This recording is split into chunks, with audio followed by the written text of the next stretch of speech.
বিসমিল্লাহির রহমানুর রহিম। আসসালামু আলাইকুম। একবার হজরত আলী রাদিয়াল্লাহু তাআলা আনহু নিজ ঘরের দরজার সামনে বসেছিলেন। এমন সময় এক ভিক্ষুক আসলো। আলী রাদিয়াল্লাহু তাআলা আনহু তার সন্তানকে বললেন, যাও ঘরের ভিতর থেকে তোমার মা ফাতেমা রাদিয়াল্লাহু তাআলা আনহুর কাছ থেকে 1 দিরহাম নিয়ে আসো। ঘরের ভিতর থেকে ফাতেমা রাদিয়াল্লাহু তাআলা আনহু খবর পাঠালেন যে ঘরে মাত্র 4টি দিরহাম আছে ইফতার এবং বাচ্চাদের খাবারের জন্য। এই কথা শুনে হযরত আলী রাদিয়াল্লাহু তাআলা আনহু বললেন, বাহ, তোমার তো দেখি দিরহামের প্রতি অনেক ভালোবাসা।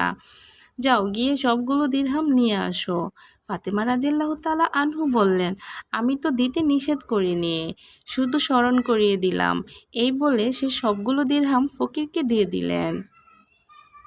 এই ঘটনার পর একদিন জিবরাইল আলাইহিসসালাম মানব রূপে আলী রাদিয়াল্লাহু তাআলা আনহুর সাথে পথে সাক্ষাৎ করলেন।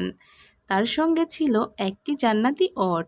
হযরত আলী রাদিয়াল্লাহু তাআলা আনহুকে বললেন, আমি আমার ওটটি বিক্রি করব, তুমি কি কিনবে? হযরত আলী বললেন, আমার নিকট এটা কেনার মতো টাকা নেই। জিবরাইল বললেন, আপনি এটা বাকিতে নিন। এই কথা শুনে আলী রাদিয়াল্লাহু তাআলা আনহু জিজ্ঞেস করলেন, আচ্ছা আপনি কত টাকা বিক্রি করবেন? তিনি বললেন, 100 দিরহাম। তারপর হযরত আলী রাদিয়াল্লাহু তাআলা আনহু 100 দিরহামের বিনিময়ে এটি ক্রয় করলেন।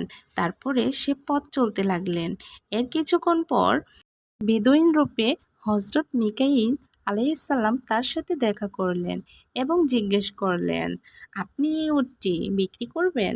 আলী রাদিয়াল্লাহু তাআলা আনহু বললেন, হ্যাঁ। বেদুইন জিজ্ঞেস করলেন, কত টাকা দিয়ে কিনেছেন? আলী রাদিয়াল্লাহু তাআলা আনহু বললেন, 100 দিরহামে। বেদুইন বললেন, আমি 60 দিরহাম লাভে তা ক্রয় করব। হযরত আলী রাদিয়াল্লাহু তাআলা আনহু তখন 160 দিরহামে ওটটি বিক্রয় করলেন।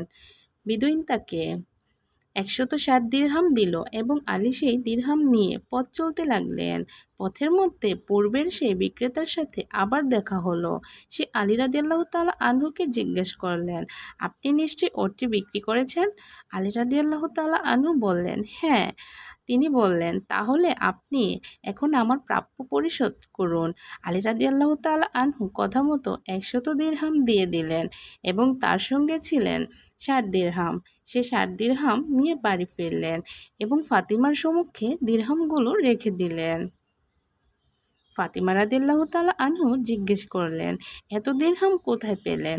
তখন আলী রাদিয়াল্লাহু তাআলা আনহু বললেন, আল্লাহর সঙ্গে 6 দিরহাম দিয়ে ব্যবসা করেছি, তিনি আমাকে 60 দিরহাম দিয়েছেন। তারপর সে হযরত মুহাম্মদ সাল্লাল্লাহু আলাইহি সাল্লামের কাছে গিয়ে বললেন সব ঘটনা। তখন হযরত মুহাম্মদ সাল্লাল্লাহু আলাইহি সাল্লাম বললেন, তুমি কি জানো পথের প্রথম ব্যক্তিটি কে ছিল? জিবরাইল আলাইহিসসালাম। আর ক্রেতা ছিলেন মিকাইল আলাইহিসসালাম। এরপর সে বললেন, শোনো হে আলী, আল্লাহ পাক তোমাকে এমন 3 রত্ন দান করেছেন যা তার কাউকে দান করেননি।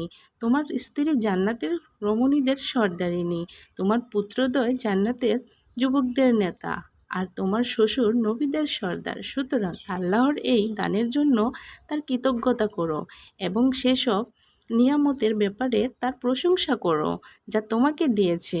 বন্ধুরা, এই ঘটনা থেকে শিক্ষণীয় হচ্ছে দান করা অতি উত্তম, অতি মর্যাদাপূর্ণ আমল। আল্লাহ দানকারীকে দুনিয়াতে 10 গুণ বাড়িয়ে দেন। তবে দান হতে হবে আল্লাহর সন্তুষ্টির জন্যে এবং হালাল সম্পদ দ্বারা। দান করে খোটা দানকারীর জন্য রয়েছে আযাব। বন্ধুরা, ভিডিওটি কেমন লাগলো কমেন্টের মাধ্যমে জানিও। এরকম শিক্ষামূলক ইসলামিক ভিডিও পেতে আমার চ্যানেলটি সাবস্ক্রাইব করে পাশেই থেকো। আজকের ভিডিওটি এই পর্যন্তই।